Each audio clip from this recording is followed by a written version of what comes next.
Terima kasih ya sudah mengikuti channel Abdi Allah dengan setia.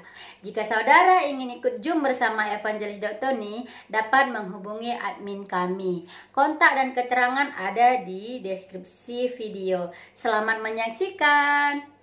Oh, kalau anak indigo itu pas apa? Karunia apa kutuk ya? Itu kutuk. Jadi gini ya, anak di bawah usia 5 tahun lihat setan, itu bukan karunia, tapi itu kutukan. Pasti dari jalur kakek neneknya ada yang terlibat kuasa gelap. Masuk ke generasi sejak lahir. Untuk melihat setan, ingat, tidak semua manusia dan binatang bisa melihat. Tapi untuk merasakan adanya setan, manusia dan binatang bisa merasakan. Contohnya ada setan lewat, anjing lolong. Bukannya saya mirip dia. Jelas? Jelas? Jelas?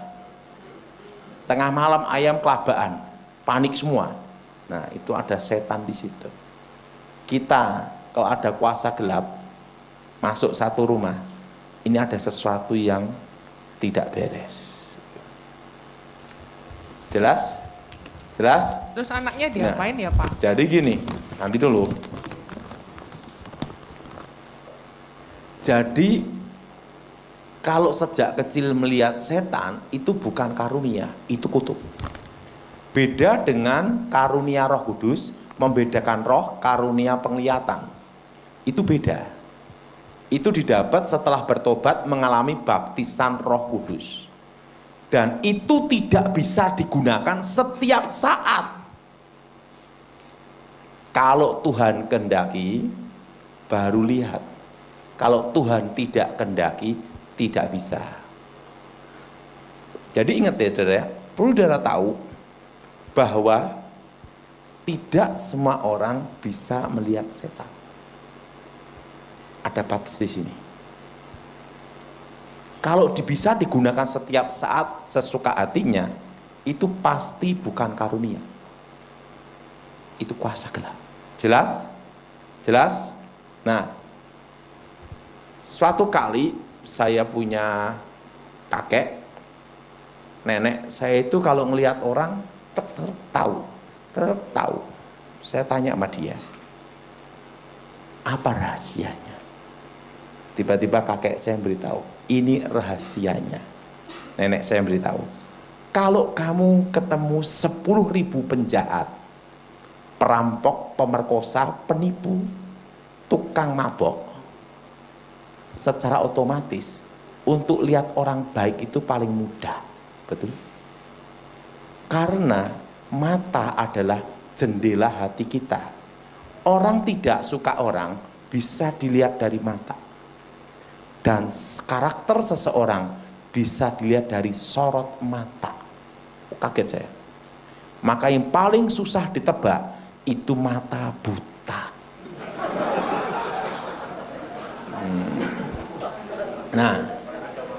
Nah, jadi gini, dari sorot mata. Tapi ingat ya, itu bisa keliru. Itu bisa apa? Itu pengalaman hidup. Itu bisa. Coba lepas kacamata. Nah, dari lepas kacamata, itu dilihat dari sorot mata. Nah, dari sorot matanya ini, orangnya ini keras. Jadi kalau istrinya mana? Istrinya mana? Jadi susah untuk diomongin. Bandel. Nah, seperti ibu ini, lihat dari sorot mata, ada beban mental. Nah, itu dilihat dari sorot mata. Tapi itu bukan ilmu gaib, itu pengalaman hidup. Nah, orang kalau membawa bom bunuh diri pun bisa dilihat dari sorot mata. Keringat dingin, matanya sayu ketakutan, kebingungan, bisa dilihat. Jelas? Nah, seperti ibu ini, coba copot mata ini. Wah, ini keras gini-gini. Nah,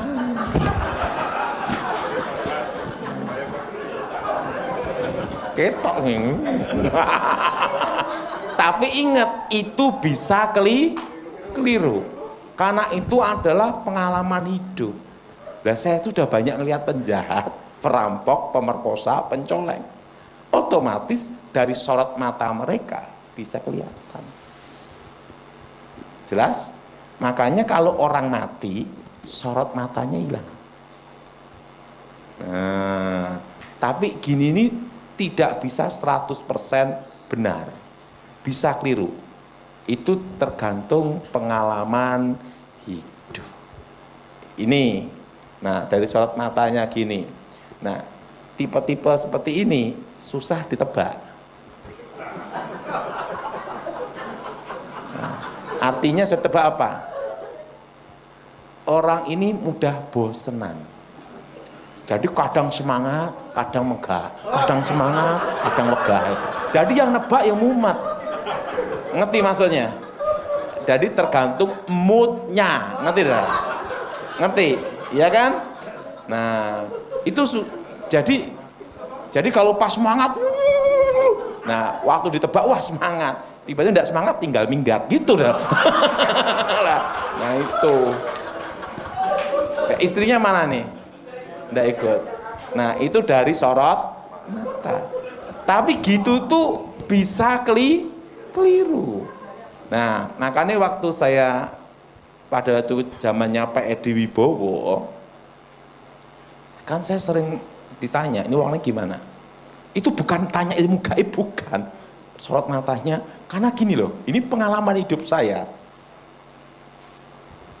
Orang yang kelihatannya bos, bawa dasi, bawa jas, ngomongnya wah, nggak taunya marketing.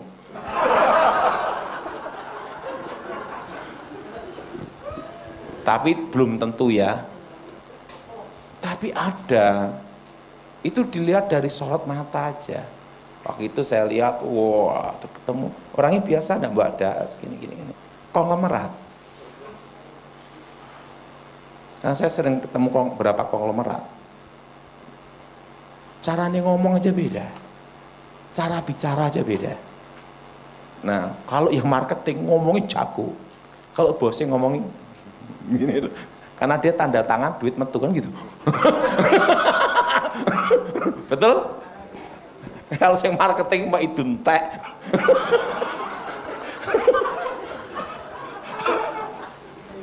Lah ini pengalaman. Jadi saya beritahu. Nah, dari situ kan saya ikut. Tadi ngelihat des. Oh ini des. Orang narkoba pun juga kelihatan. Dari cara ngomong, cara bicara. Karena itu dilihat dari sorot mata. Maka Alkitab berkata, kalau matamu baik, hatimu baik. Artinya apa? Dari mata itulah kelihatan hati seseorang. Nah, kalau bapak ini orangnya tidak mau ribut. Ada cincai-cincainya. Nah, kalau Pak Petrus tuh keras, tegas Pak Petrus. A, B, tidak bisa di gini-gini. Gitu. Kalau ini masih bisa. Bisa dinego. Kalau Pak Petrus tidak bisa dinego itu. Susah itu. Nah, itu karena apa? Itu dilihat dari sorot. Tipe pemimpin, tipe ini itu beda.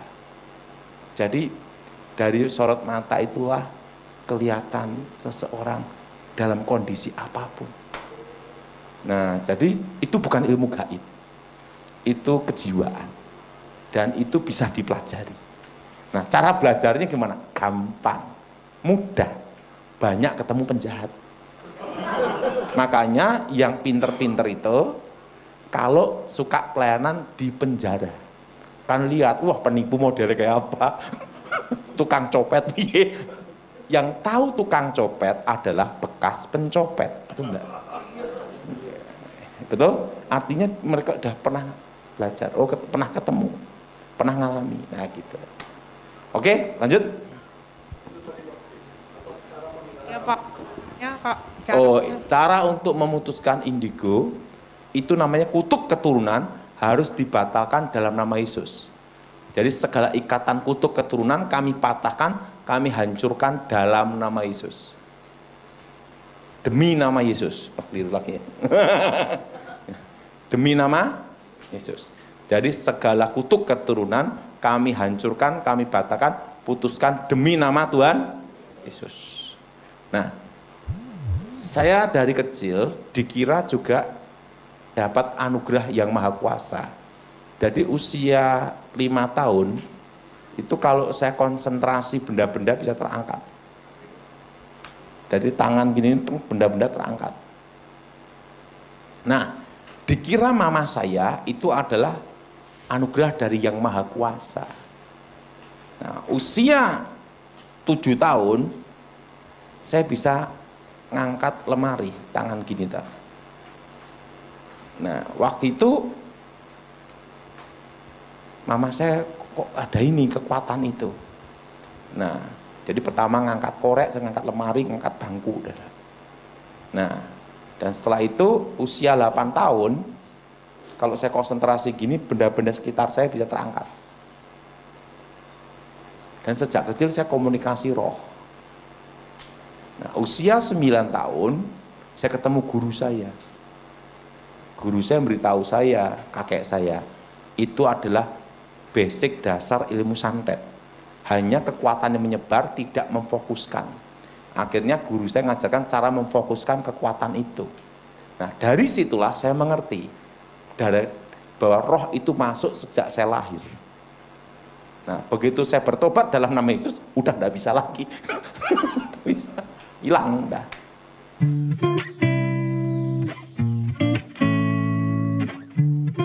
Nah, sudah jelaskan saudaraku mengenai perbedaan indigo dengan karunia yang dari Tuhan. Oleh sebab itu kenali kemampuan yang ada pada saudara. Jika ada unsur kutuk dan kuasa gelap, cepat-cepat patahkan dalam nama Tuhan Yesus. Tetapi apabila karunia dari Tuhan, kembangkanlah untuk melayaninya. Biarlah nama Tuhan saja yang dipermuliakan. Amin.